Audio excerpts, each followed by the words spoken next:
Yeah, okay. Oh, So we okay, wait madam. for some more minutes. Okay, madam.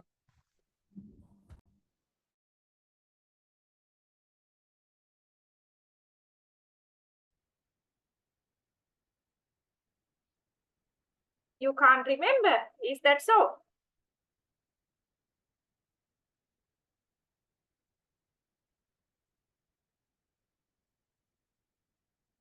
And let me share the syllabus, then you can tell me where we stop. Because I have already shared all the slides which I did with you. So you should have an idea about where we are. Let me share the syllabus. Okay, syllabus outline actually. So here. Yeah. So it's not them. It's something else. I have shared the wrong one. This one.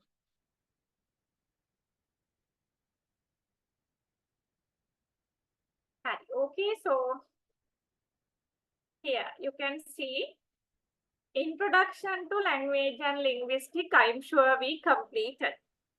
Yes, And madam. then we started phonetics and phonology. Can you remember? And we completed?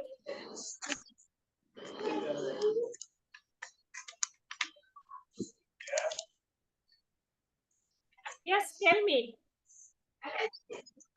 We completed it, ma'am. Okay, sure. Then we are going to the third topic today.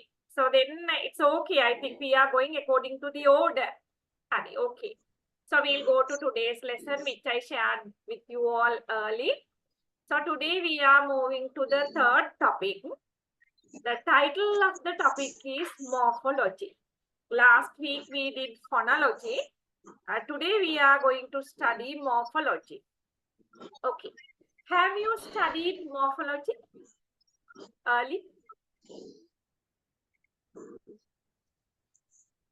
There are 17 students at the moment. Have you heard of the term morphology? Yes, madam. Yeah. So then any idea about morphology? Structure of words. Structure of words. Very good. That's correct. Okay. So we'll see. What you told is correct actually. Phonology, that is about pronunciation. How words are pronounced and how words are produced. The pronunciation, how it is produced and how words are pronounced. Okay. Okay. Now read and get some idea. What is morphology?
Okay, when you finish reading, let me know. Otherwise, I will be waiting.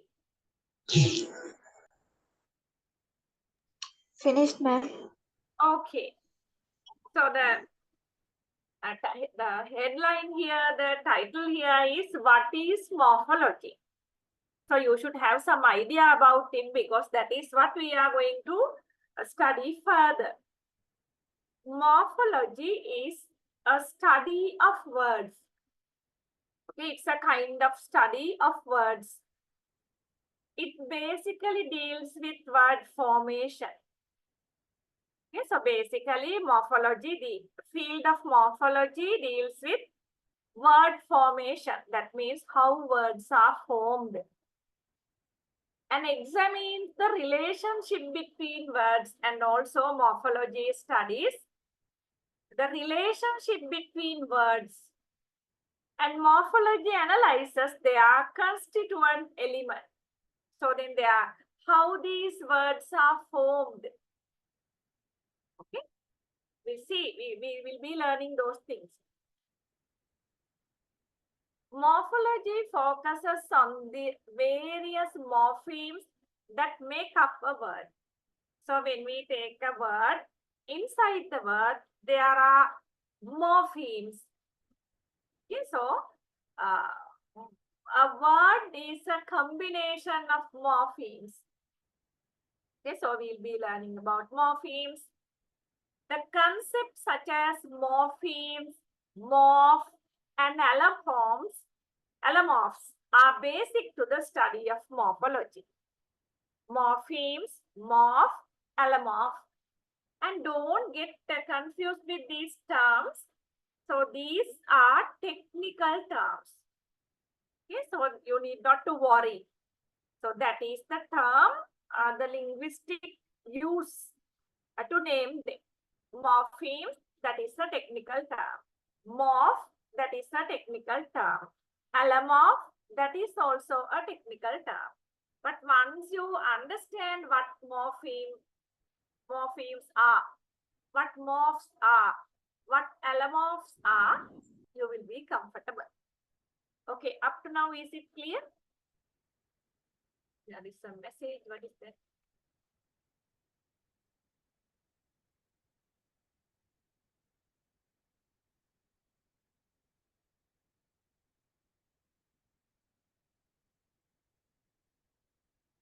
Try to open it. This got stuck.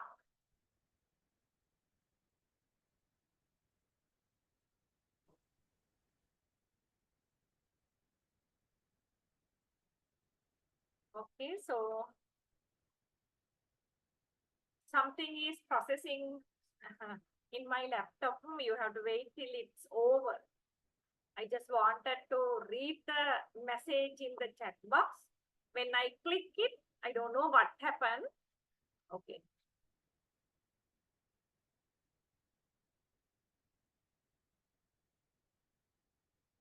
Okay, so then in the previous slide, I don't know whether one slide was skipped. In the previous slide, we got to know morphology is about the study of formation of words. So then at the end of the previous slide, we got to know word is a combination of morpheme.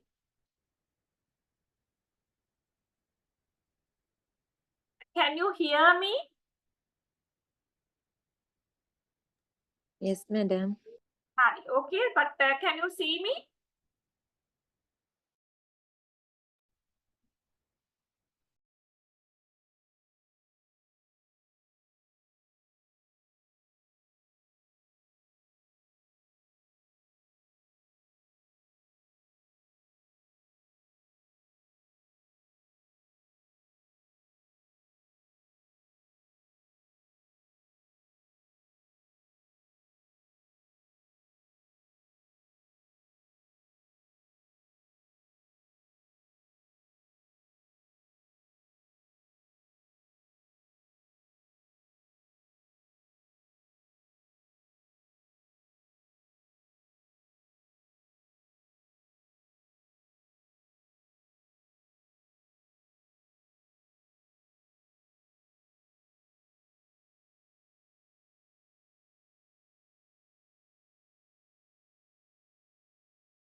Okay, we are back once again. I don't know what happened. Something happened and we got distracted.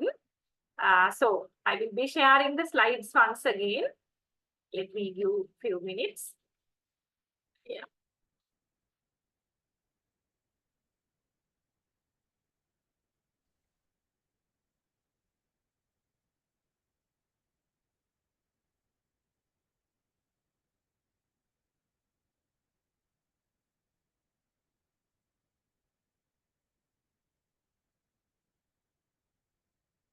Hari, okay, once again we are back.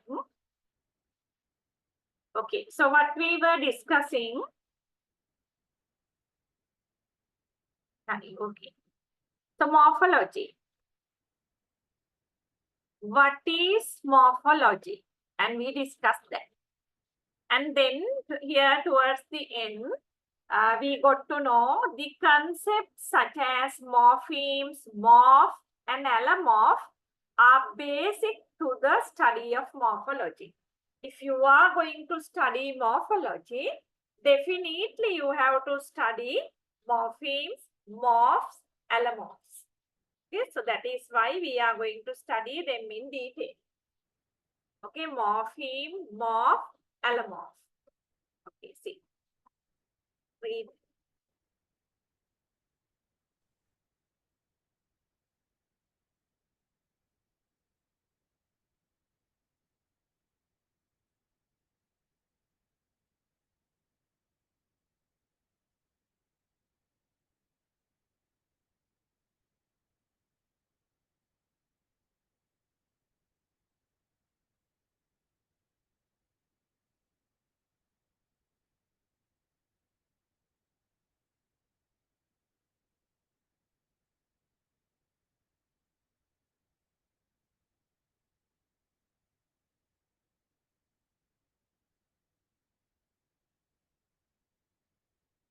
Okay.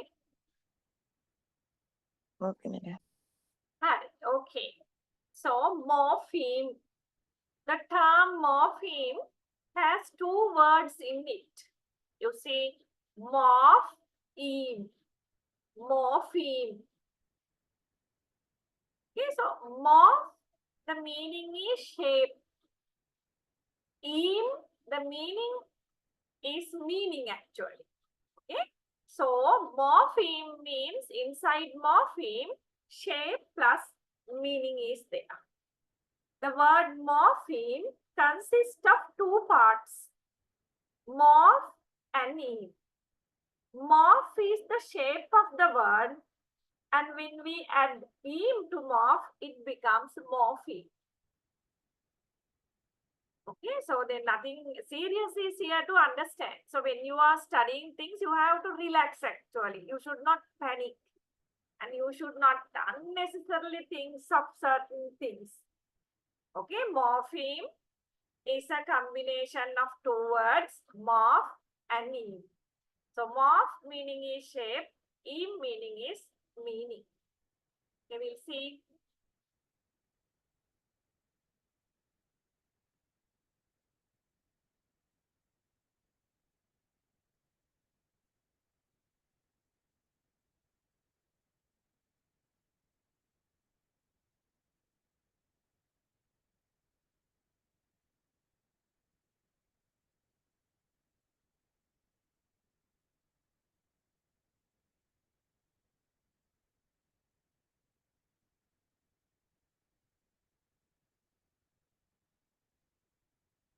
Okay.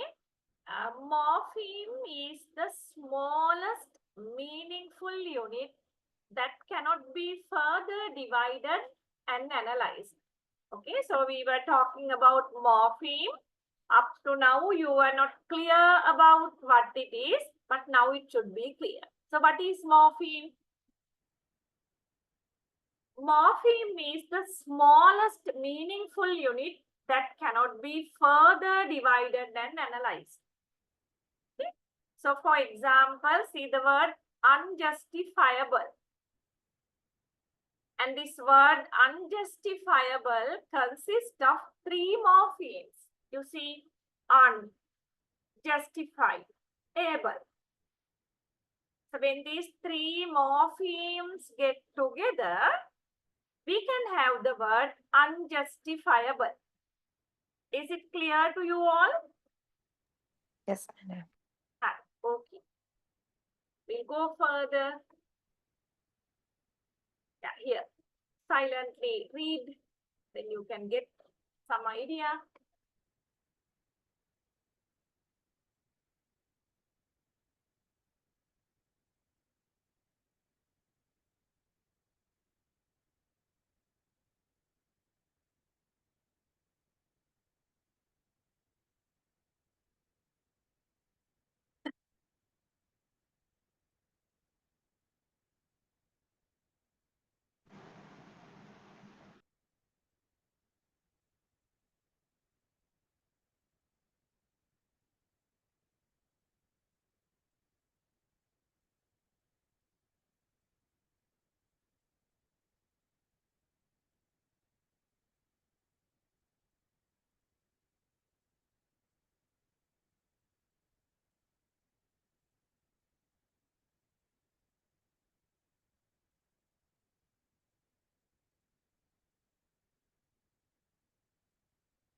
Okay, madam.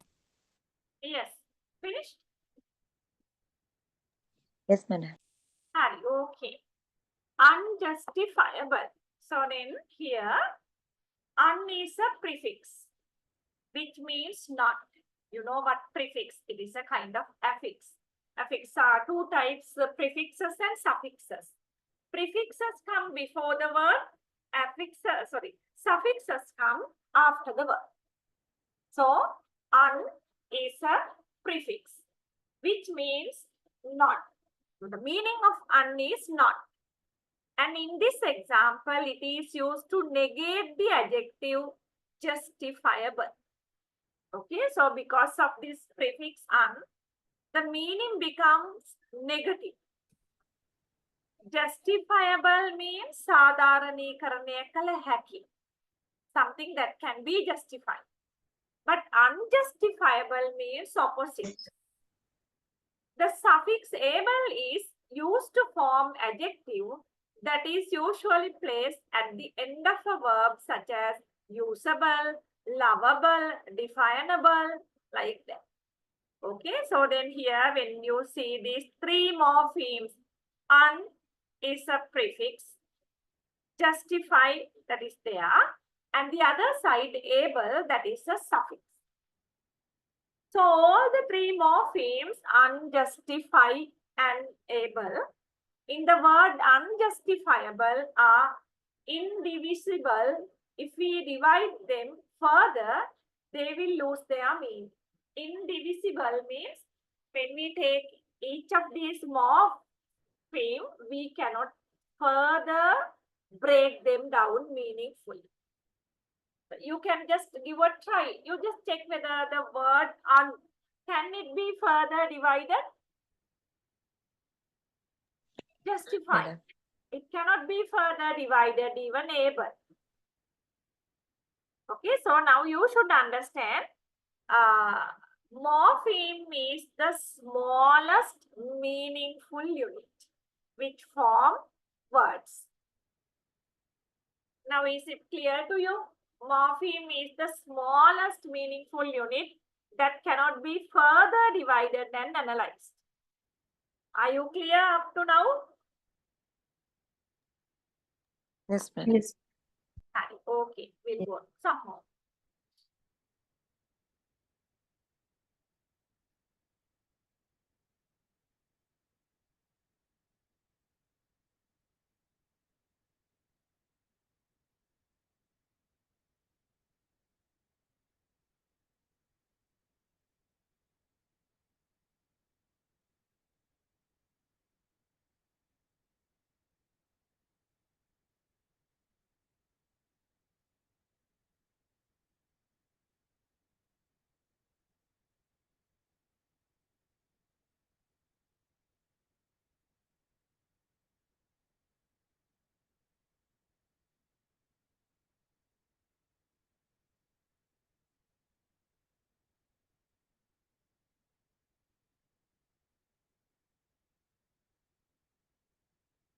Okay, madam.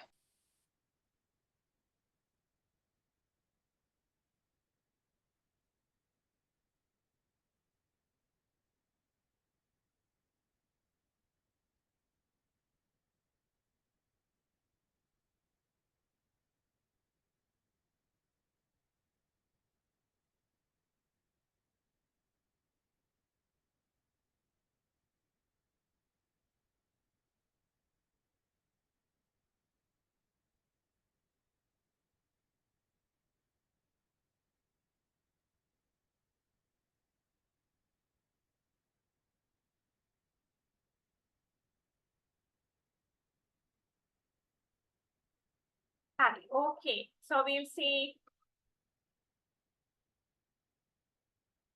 Yes, correct. Unjustifiable has 3 morphemes. Correct, exactly. Okay. So the morphemes are said to be the parts of words. Okay, so we are with morphemes.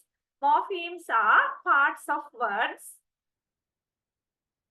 such as prefixes, suffixes, and roots. Root means the basic form.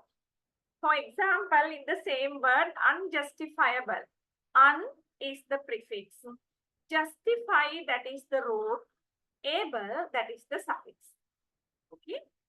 I will hope you all understood it. But if you could not understand, you can either tell it to me or you can put a message. Okay, now you have an idea about what a morpheme is. Morphemes can immediately be divided into 2 categories as free morpheme and bound morpheme. Okay, morphemes are 2 types, free and bound. Now we'll see.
Okay, madam. Okay, we'll understand.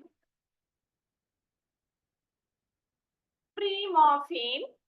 A free morpheme is a morpheme or a word element that can stand alone as a word. Okay, so now I will tell it from the beginning. Word may consist of 1 or more morphemes. Free morpheme can stand alone as a word. Okay, in other words, when a word is having 1 morpheme, that is a free morpheme. It is also called an unbound morpheme, free or unbound, or a freestanding morpheme. Many words in English consist of a single free morpheme. Okay, in this English language, there are many words which have only single morpheme. See this. I need to go now, but you can stay. See this sentence. How many words are there? 8 words are there. I need to go now, but you can stay. So here there are 8 words. All these 8 words are free morpheme. The reason is they cannot be further divided into meaningful units. For an example, I, one letter. Okay, anyway, we cannot divide it further. Need, because these are root words actually. Need, we cannot go further dividing it. To, go, now, but, you, can, stay. Okay, so these type of morphemes are called free morpheme. What is this message? 9 words. Sorry. 1, 2, 3, 4, 5, 6, 7, 8, 9. Correct. Okay. So put another way, none of the 9 words in that sentence can be divided into smaller parts that are also meaningful. Okay, so these 9 words, one morpheme, one word. So that is the theory there. One word, one morpheme. Okay, so they are called free morpheme. Are you clear with this? Yes, ma'am. Okay. Then we'll go to bound morpheme. See, you can easily understand it.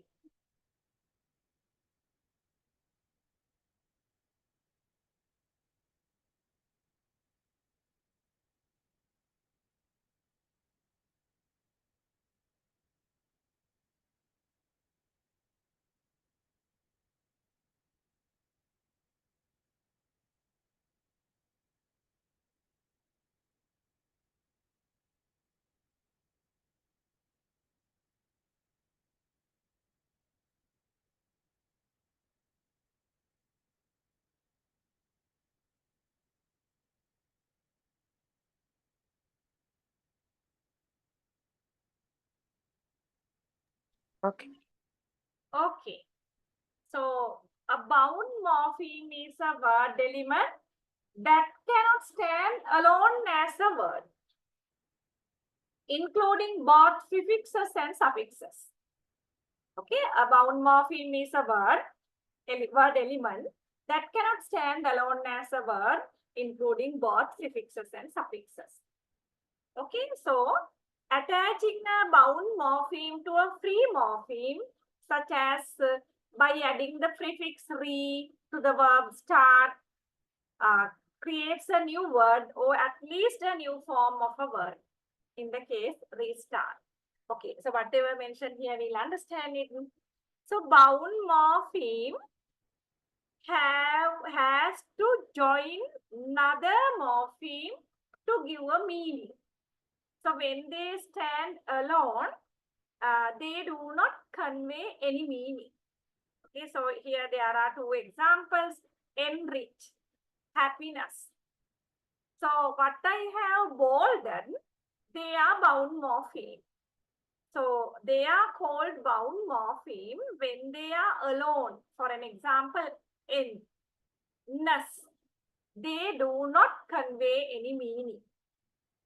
If they want to convey meaning, they have to join another free morpheme. Is that clear? Okay. If it is not clear, read it once again and take into your mind.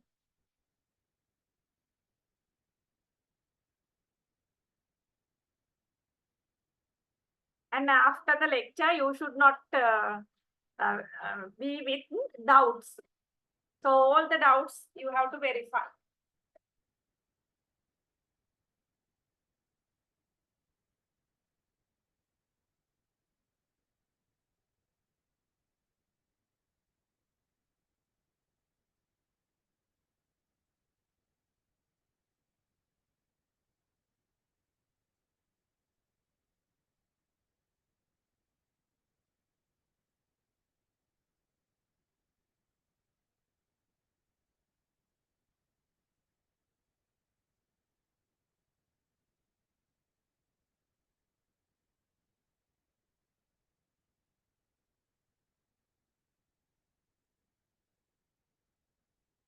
Okay, madam.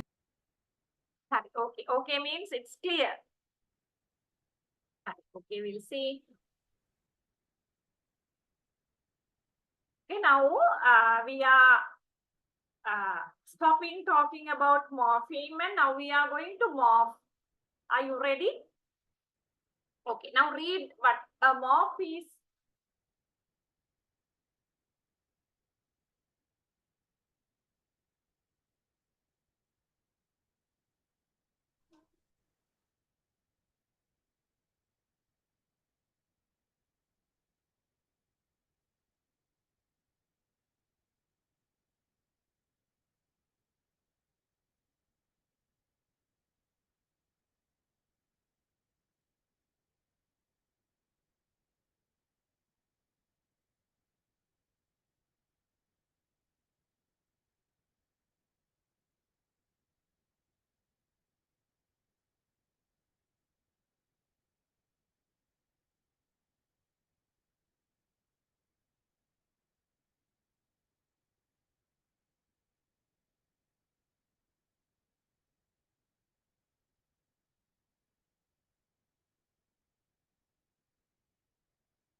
Okay, ma'am. Hi, okay, we'll see morph. Okay, hi, okay, hi. So here morph. A morph is simply the phonetic representation of a morpheme. Okay, now you have an idea about what morpheme is. Morph is the phonetic representation of morpheme. That means how a morpheme is pronounced. That is called, sorry, morph. How the morpheme is said. Let me do this thing.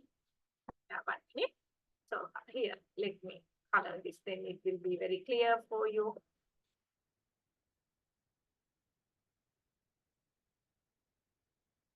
Okay, so what I bolded with or what I highlighted with yellow color. So this S, S, S. So they are same morpheme. Okay, so they have been used in 3 different words actually. That means the first one, cat is a morpheme, S is a morpheme. Dog is a morpheme, S is a morpheme.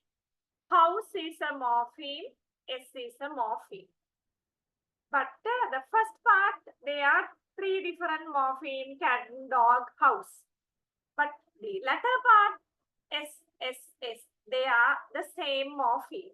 But see, this morpheme S is pronounced in 3 different ways.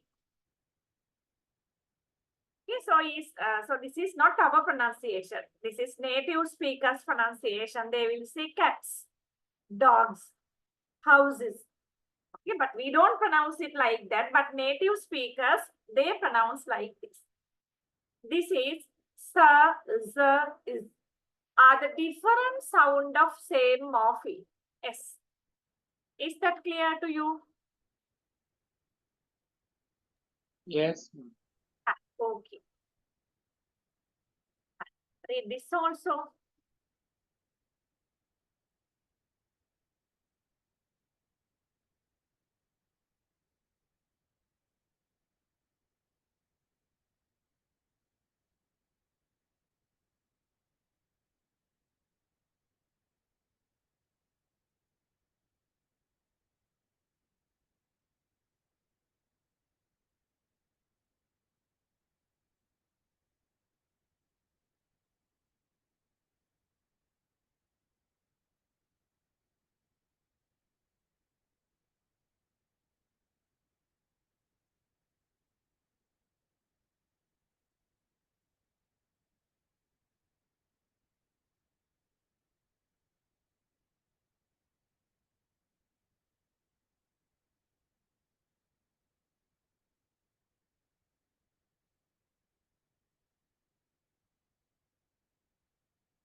Okay, madam.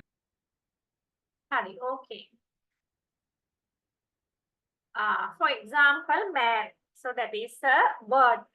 Okay, so see, it is a word. At the same time, that particular word is carrying one morph and one morpheme. What is that?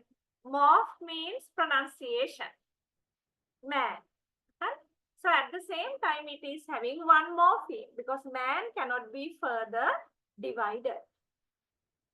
Okay, so when we say men, the word men is carrying one morph and two morphemes. How is it? Okay, morph, that is pronunciation, man, men, and two morpheme means even though we see it as a single word, it contains two morphemes. One is man plus plural. So it's just like putting three trees. So when we say pens, if you need, you can just write and check P-E-N-S, pens. How many morphemes are there? Two. How many? Two morphemes. One is pen, other one is S. So there are two morphemes. Then dogs, two morphemes, dog plus S.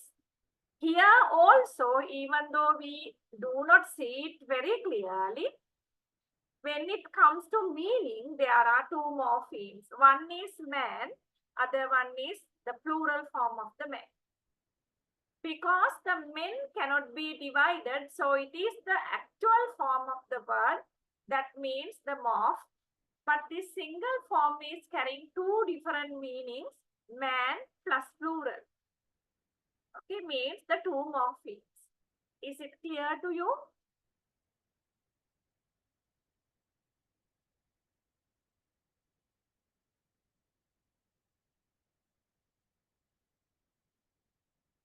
If I take you to the beginning, let's give me 1 minute. So here we got to know shape plus meaning. So we have to consider meaning.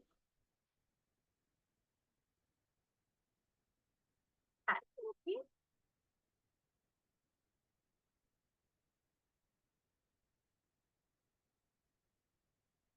Yeah, are you confused? No, ma'am, it's clear. Clear. Okay, this one also you just check.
Madam.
Okay, did you read it?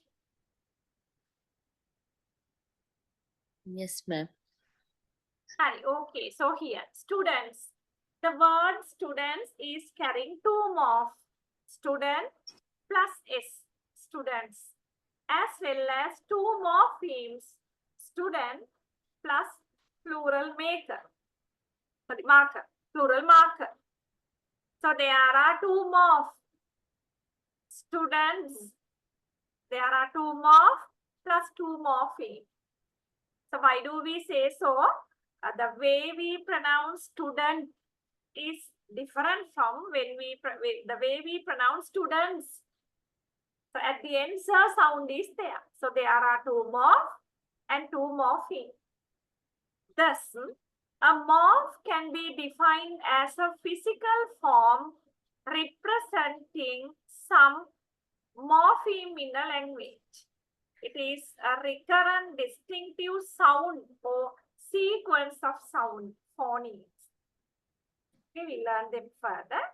So, morpheme is the smallest meaningful unit that cannot be further divided.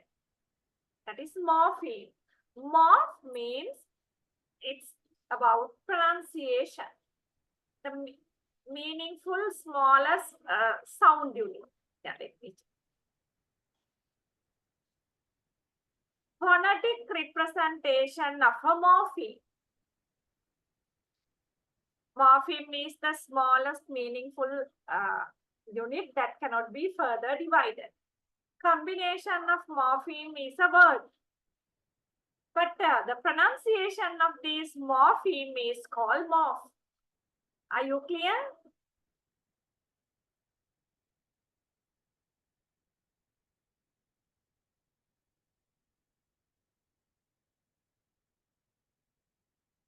Is it clear? Yes, ma'am. Yes, ma'am. Okay, we go. Now, so we learned about morpheme, morph, and now we are going to allomorph. Yeah, see what it is. These are simple things. Don't take them seriously.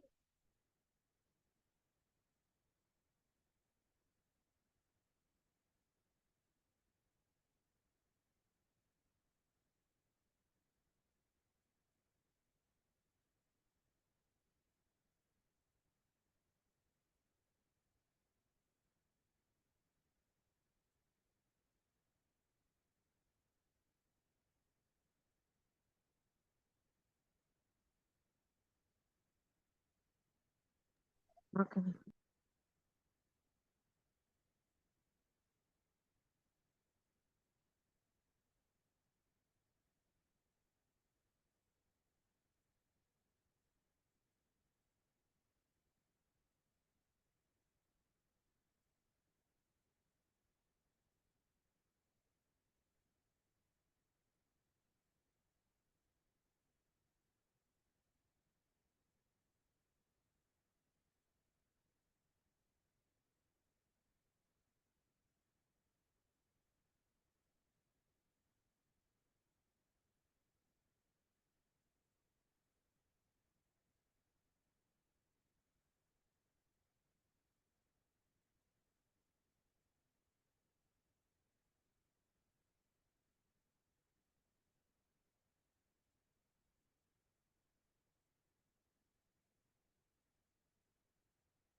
Okay.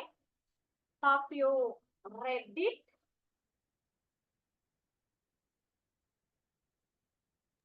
Yes, ma'am. Okay, we'll see allomorph. Allomorphs are variants of the same morpheme without changing the meaning. Okay, allomorphs are variants of the same morpheme without changing the meaning. We'll see, for example, plural marker S has 3 allomorphs. Okay, cat S, dog S, house, houses with the S, yes. But the pronunciation are having different ways actually. Allomorphs are variants of the same morpheme. Morpheme is S, S, S, S. But they are having different pronunciation. Cats, dogs, houses. So there are 3 different pronunciations. When the same morpheme is having different pronunciation, when it joins with another morpheme, that is called allomorph. Are you confused? No, ma'am. Okay, so you may be confused. That's okay because this is not our day-to-day talking. So you have to read it once, twice, then you will be all right. And here you see, study and get some idea, then I'll explain.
Okay. Yes. Okay. So we'll see here the past tense morpheme ed. Okay. So in regular verbs, we add ed to make the past tense. Walked, lived, wanted. But when native speakers pronounce this ed with walk, live, want, so they pronounce it in 3 different ways. They will say walk, lived, wanted. Okay, so we don't do that pronunciation. But native English speakers, they do so. Walked, lived, wanted. So that is how they talk. So here, there are 3 different pronunciations for the same morpheme. That is called allomorph. Okay, so then, sorry, next one. The negation form morpheme. Negation means negative. Okay, negation means negative. The negation morpheme im, un, d.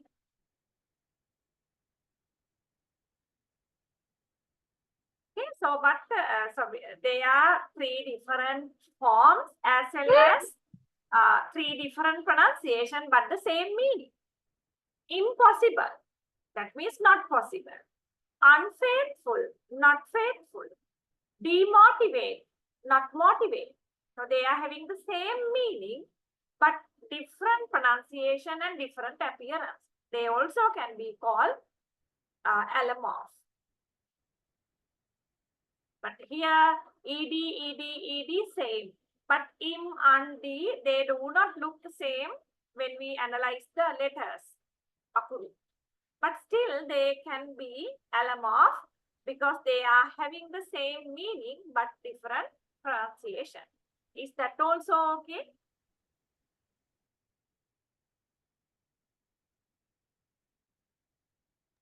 Yes, ma'am. Okay, so it is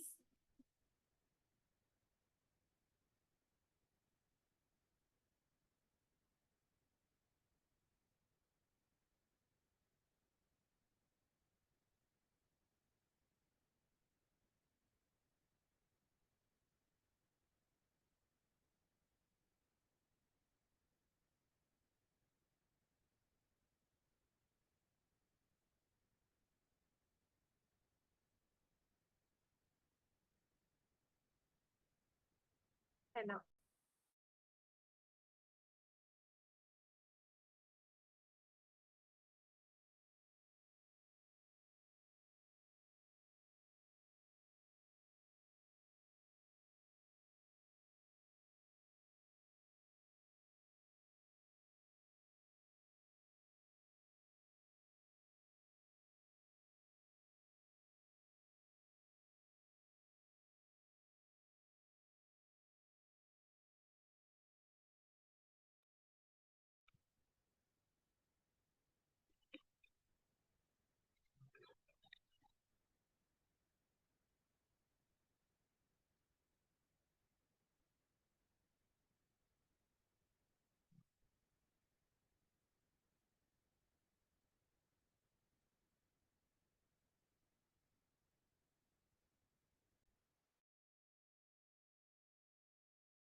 Okay, madam.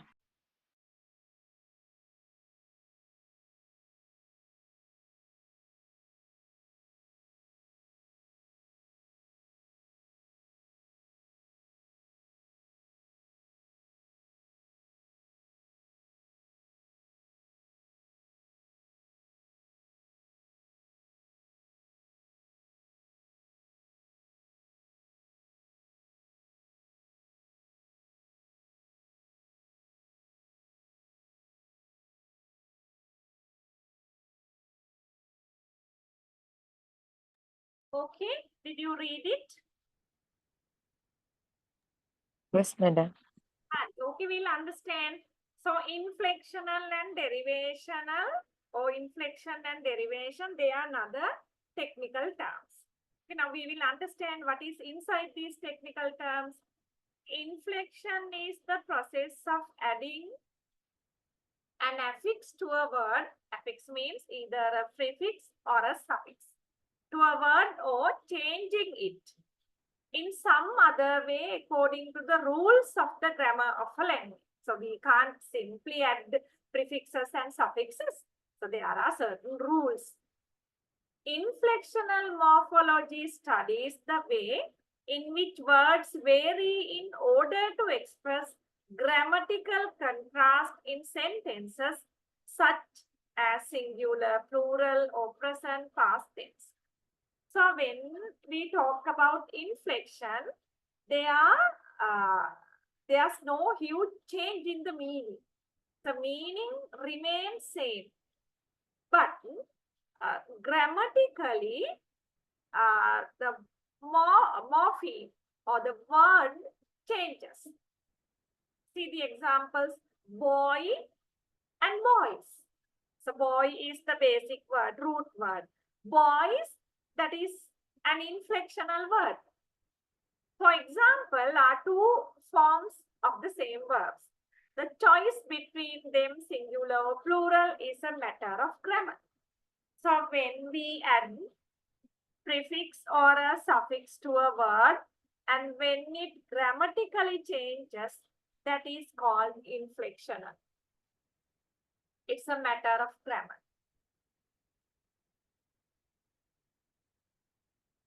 Happy, adjective. We add NE-double-S, happiness. It becomes a noun. Happy, adjective. We add ILY, happily. It becomes an adverb, but still the meaning remains same. Are you clear with that?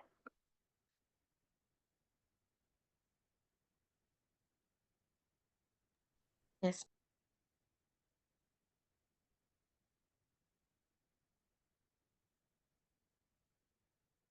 Are you clear with that? I'm asking you.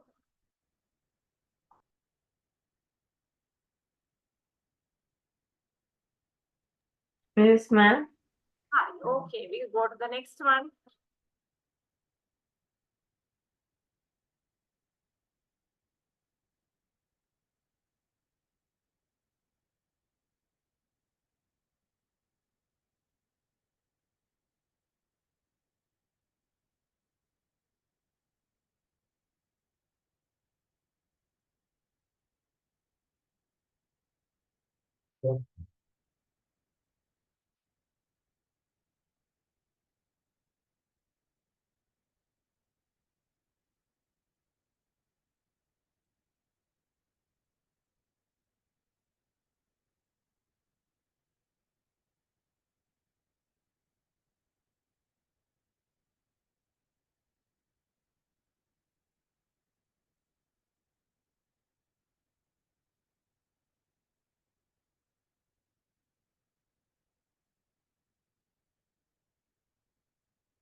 Okay, so hope you read it.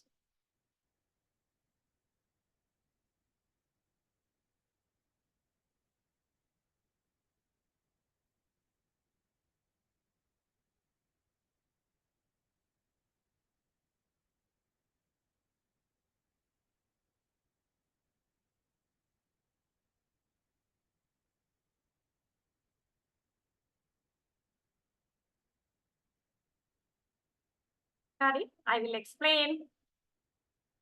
So now, hope you all can remember inflection. So in the process of inflection also, suffix or prefix is added to a word. But what happens then? Grammatically, the word changes. Happy adjective, happiness noun. Happily adverb. Just like that. There is a grammatical change. But in a derivation also, suffixes and prefixes as a whole, affixes are added to a morpheme. But what will happen in the form of, we see the formation of a different word with their own grammatical properties. But here, grammatically, the word does not change. But we get a new word. Think agree. Agree, what is agree? It's not AGRY agree, AGREE agree. It's a verb. We put the prefix disagree. Isn't it a verb?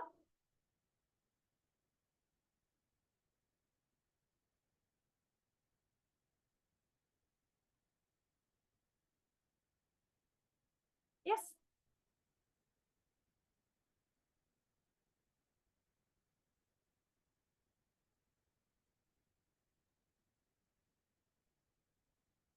It is also a verb. So there are no changes in the grammatical function. Rich is a verb.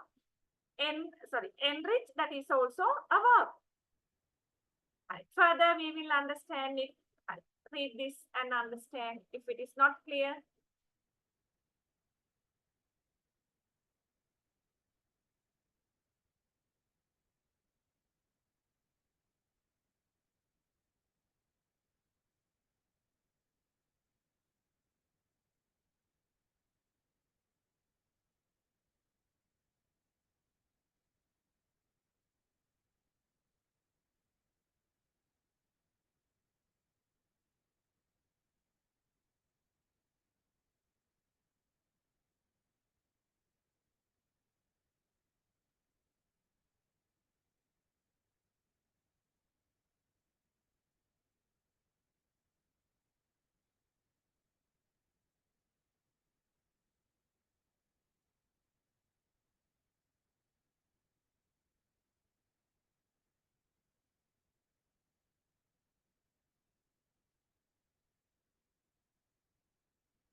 Okay, ma'am.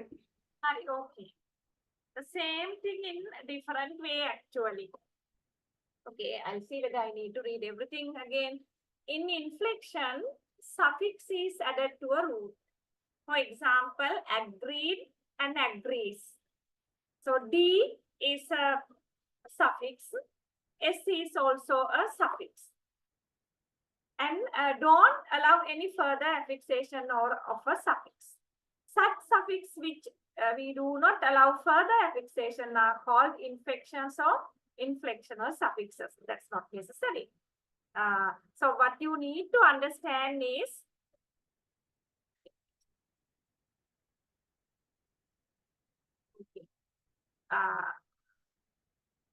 in inflection, we will add a suffix or a prefix to a morpheme. Then the word changes grammatically. Teach, teaches, teach, taught, teaching, taught, like that. Yes, so grammatically it changes. But when it comes to derivational, we do the same. We add prefix or suffix to a morpheme. But what will happen? Grammatically, the stuff remains same, but we will get a new word. In inflection, grammatical changes are there. In derivational, grammatical changes are not there, but the word changes. The suffixes which may be followed by other suffixes are called derivational suffixes. For example, month, able are derivational suffixes in agreement, agreeable, because both can be followed by other suffixes and can, for instance, become agreements and agreeableness after the addition of the suffixes, and thus to agreement and agreeable respectively. So you need not to think that. That means inflectional suffixes, when we add inflectional suffix to a word, it cannot be further added any other suffixes. But there are some derivational suffixes. We can add many more.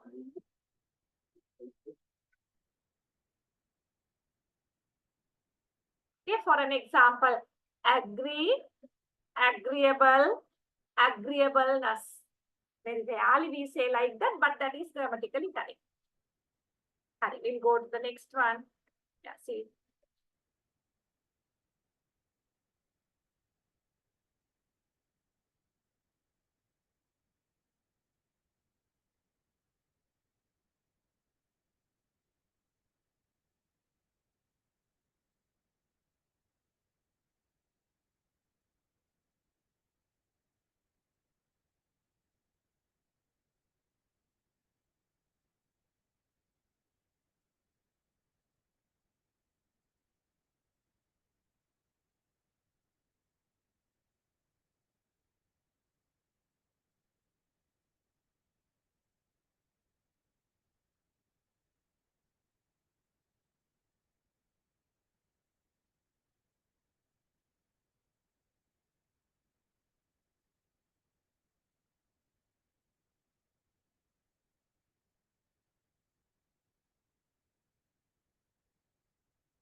Okay, madam. Okay. So here we have to remember that prefixes are always derivational. For instance, a derivational means because of prefixes, the grammatical function will not change. because prefixes are added to the beginning. See these possible, it's an adjective. Impossible is also an adjective. Advantage is a noun. Disadvantage is also a noun. So then, yeah, this like that way. Okay, so then simply you can remember all the prefixes are derivation. Inflectional suffixes are terminal ending and their termination never changes. The class part of speech of the root, for example, sweeter, sweetest, the terminator OER, EST does not. Yeah. At the same time, inflectional suffixes, they do not change the grammatical component, grammatical part actually. Sorry, inflectional suffixes are terminal ending and their termination never changes the class parts of speech of the root. For example, the sweeter, sweetest, the termination of ER by EST does not change the parts of speech. Both the form remain adjectives. Okay, so then come is a verb in they come late. And if we add an inflectional suffix ing, we get the form coming. As in they are coming, which is still a verb. Okay, that's what we were talking up to now.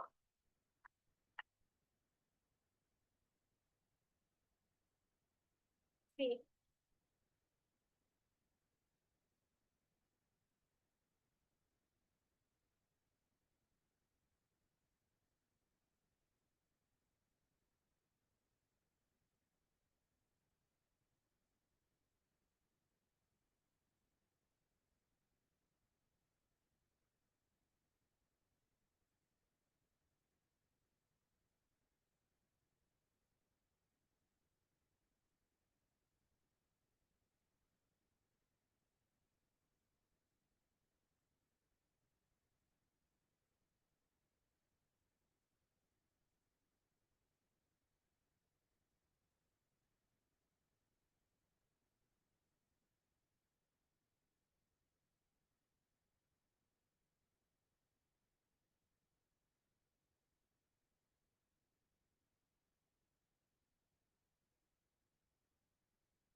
Okay, so here an inflected form can be replaced by another inflected form.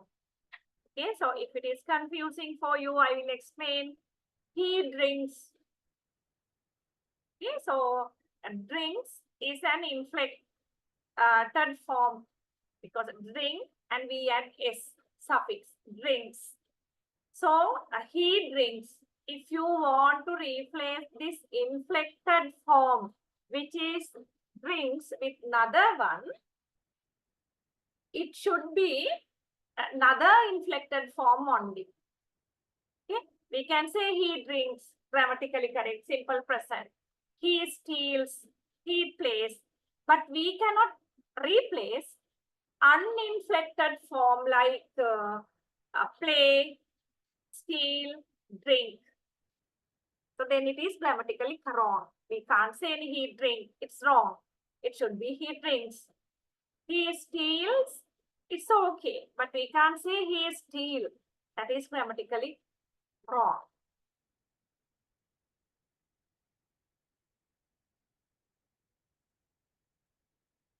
You see how we can manage. See.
Okay, madam.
Okay.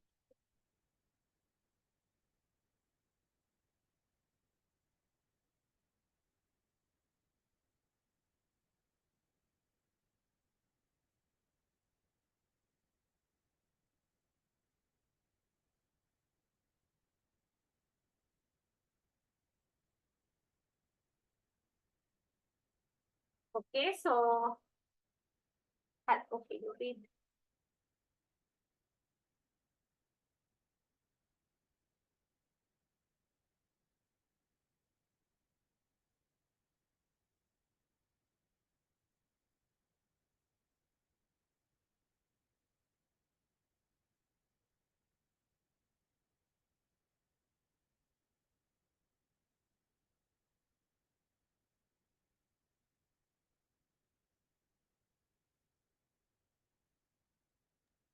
Okay, madam.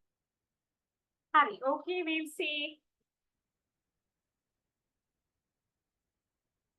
Derivational suffixes can be subclassified into two as class maintaining and class changing.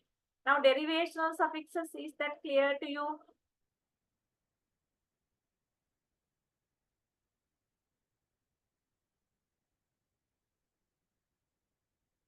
Yes, ma'am.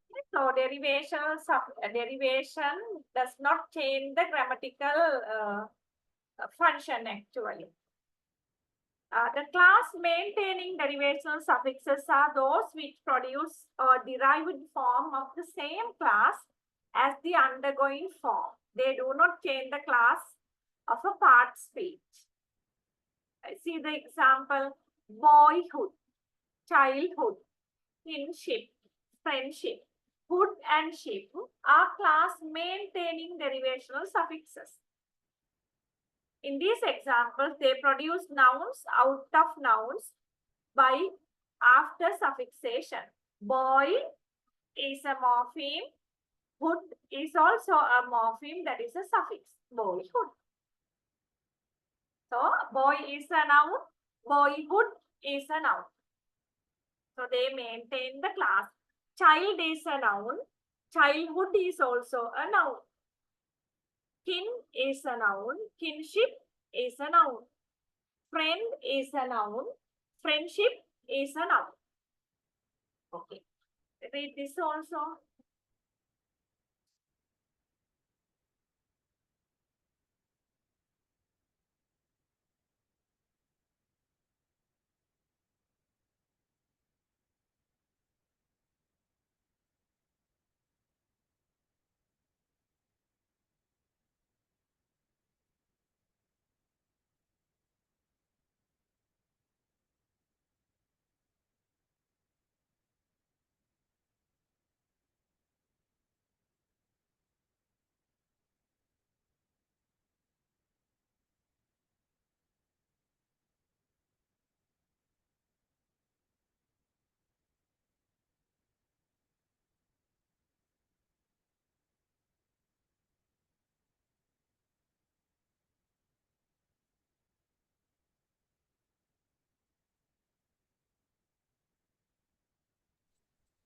Okay, madam.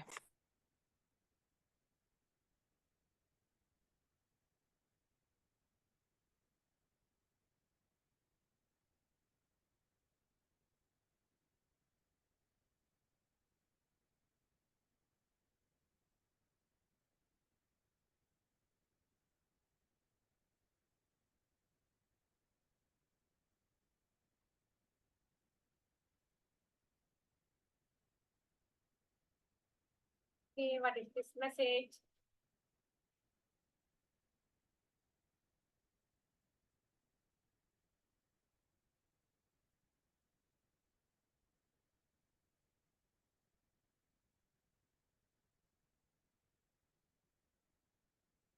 What is this? Today my name is called several times. People at our home say that that is how they hear. I don't get it. I don't know whether this is a message relevant to this class or a message you put into somebody else.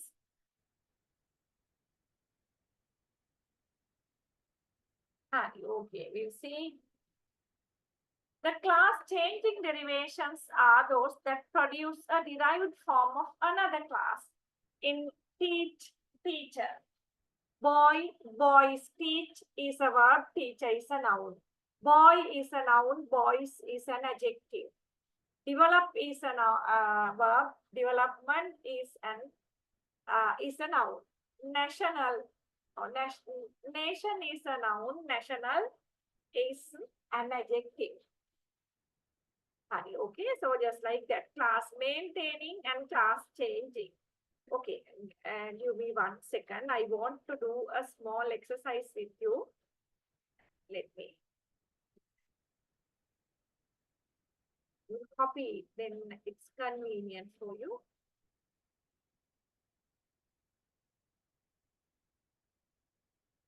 Give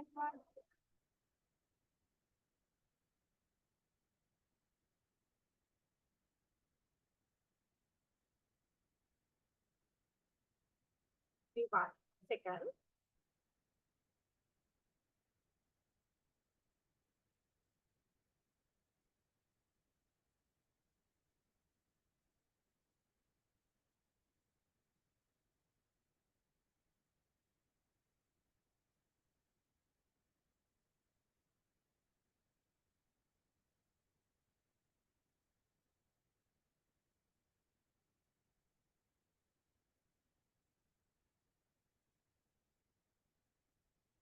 Don't know whether it is clear to you, but anyway, I will copy it and paste it so that we can do some work. So here,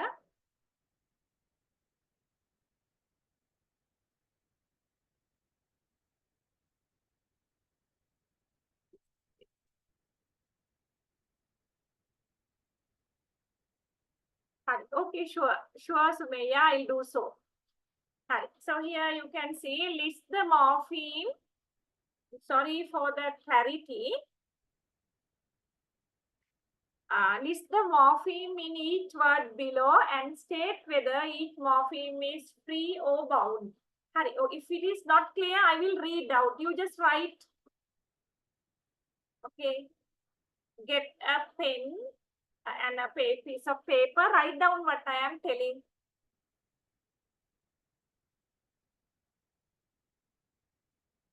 Okay, are you ready? List the morphemes in each word below and state whether each morpheme is free or bound. Number 1, creating.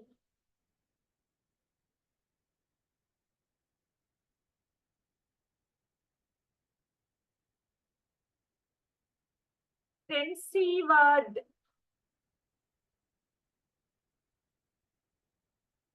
Third one, wastage.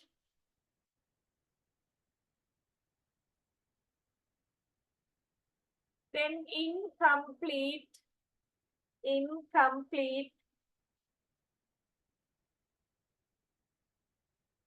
Then modernize. Modernize.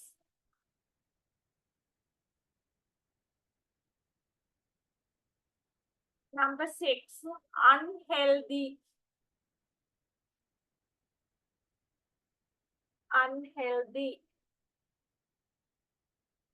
Number 7, waiter, waiter.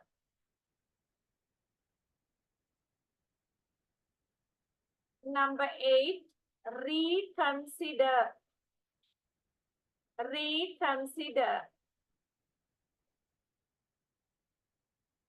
Number 9, keys, keys. Number 10, astronomer, astronomer. Okay, so if I read it once again, creating, seaward, wastage, incomplete, modernize, unhealthy, waiter, reconsider, keys, astronomer. So there are 10 words. So you have to identify whether they are free morpheme or bound morpheme. Yeah, okay, do that.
Okay, what is this message?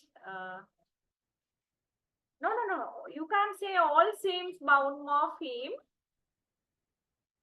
So then you have to break them inside the word. For an example, create, creating. You have to divide it as create, ing.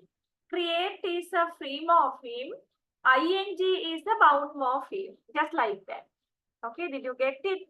Because create can convey a meaning all alone, but ing it cannot in that way. Huh?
Okay, madam.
Did you finish answering?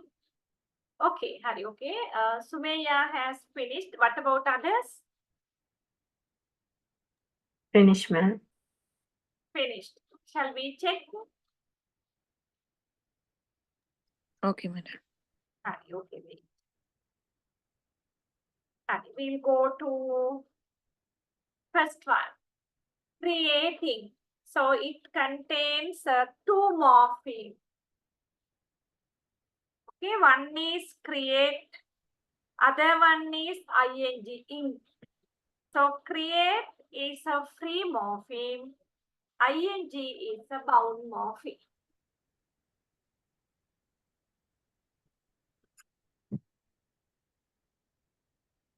If it is not clear, you can ask. Second one, C word. How many morphemes are there? 2, Yes, one or two. 2. Two. What are they? C plus word. One is C, the other one is word. So then word means towards. C is a free morpheme. Word Word is a bound morpheme. Okay. Yeah, if you have a doubt, you can ask. Sorry. C is the free morpheme. Word is the bound morpheme. Bound. We call them bound morpheme because they can't convey meaning all alone. The word, so when we see the word alone, word, it's meaningless. But when it joins the word C, it contains a meaning. Alright, next one, number 3. Waste is the free morpheme. Age Yeah, is the waste is correct. Very good. Waste is the free morpheme. Age is the bound bound. morpheme.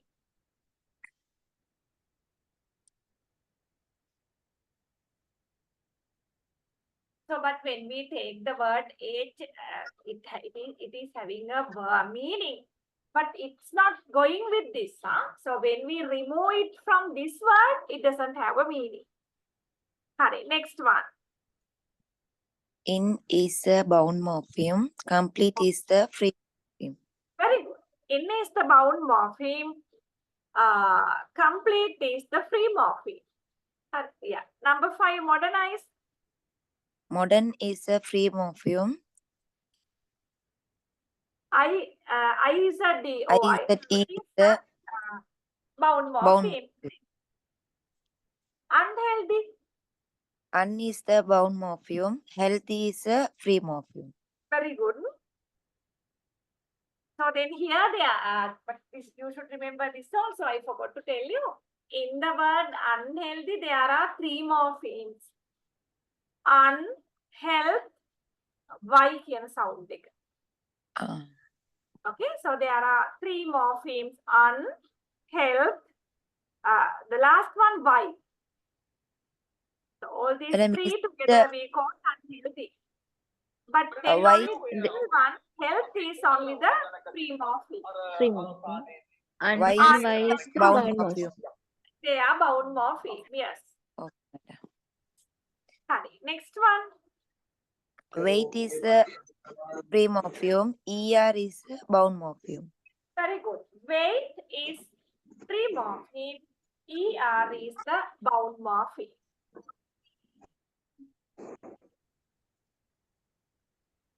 Then reconsider. Re is the bound morpheme. Consider is a free morpheme. Consider is the Free morpheme. free morpheme. And then what is the next one? Key is the free morpheme. S is the bound morpheme. He is the free morpheme. S is the bound morpheme. Correct, correct. Last one. Sorry, next one. It's true. Astronomy is the free morpheme. ER is the bound morpheme. Yes, correct. Astronome is the free morpheme. ER is the Bound. bound morpheme. Correct. Is this the same Sumaya who followed higher national diploma in English? Yes, madam. Your voice was familiar to me. Okay, certainly you went for your convocation. Yeah, madam. Okay, that's what I thought. It should be you. Okay. Then there is another task. Derivational and inflectional affixes.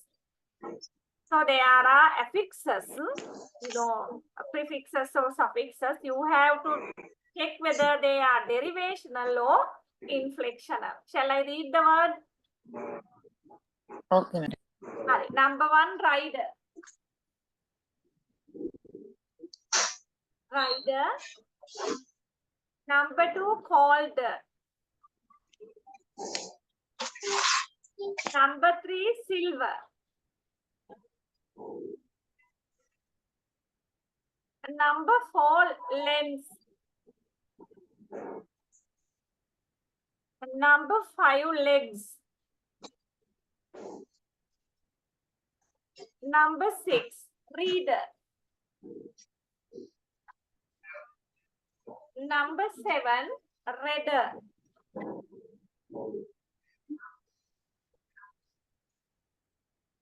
Number eight, reddish.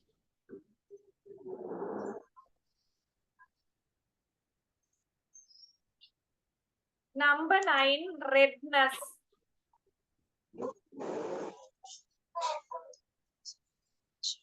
Number 10, rotation. Rotation.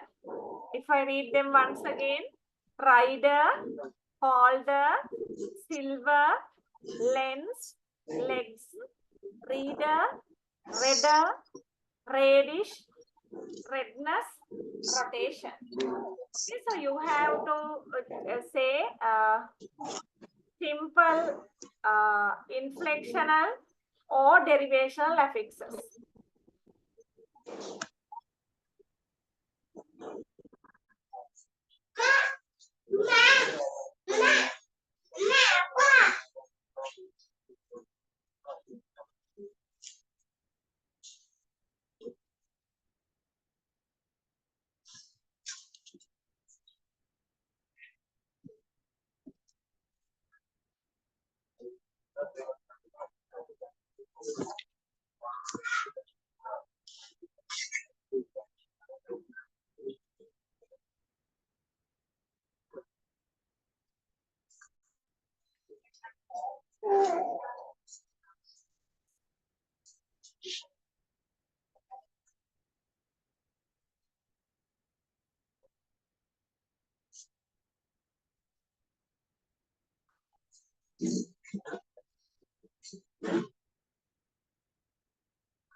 Did you complete them?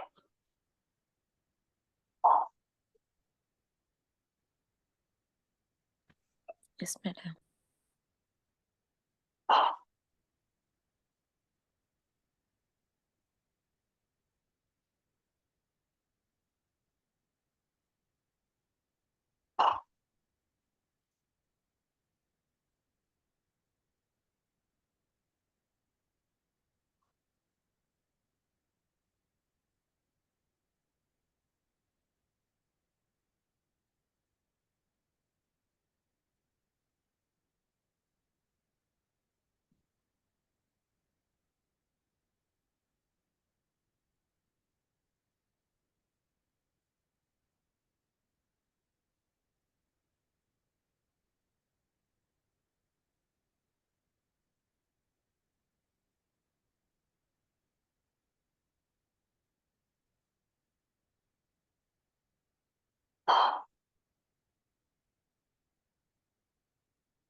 Or do you need some more time to complete the answer, or are we going to check the answers today itself, or do you want to take it to next time? Let's check the answers, ma'am. I will check. Rider, Derivational, okay, derivational, correct. Ride, yeah, ride is a verb, rider, noun. Called, inflectional, inflectional, very good. Called is a noun, called, called is an adjective, called is also an adjective. Silver, Inflectional. oh, simple, it's a simple one. Simple morph, that's a free morpheme. We can't divide it further, I suppose. Then lens, simple, lens. So what is the meaning of lens? How can we take it?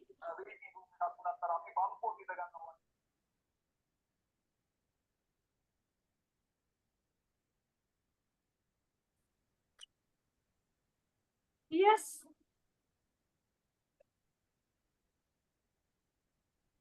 Plural one, no, madam. It's a lens. Lens is itself both singular and plural. Same thing we use. Yeah. Yeah. So then in that sense, simple. Yes. Legs. inflectional, Yeah. Inflectional. Leg. That is just a grammatical change. Singular, plural. Reader. Derivational. Read Derivational. and Correct. Redder. inflection, Inflectional. Class. The class does not change. Radish. derivational. derivational, Yes. What do you mean by radish?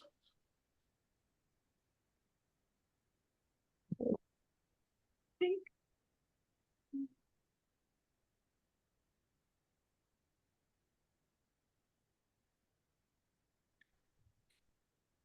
Radish means that's something vegetable. Radish can another bit. cabbage, Or cabbage, something like that. So that is simple. That's the name. Redness. derivational, Derivational. Oh, derivational. Or if you take red as an adjective, it's derivational. If you take red as a noun, ratupat, so then it will become inflectional. Okay, rotation.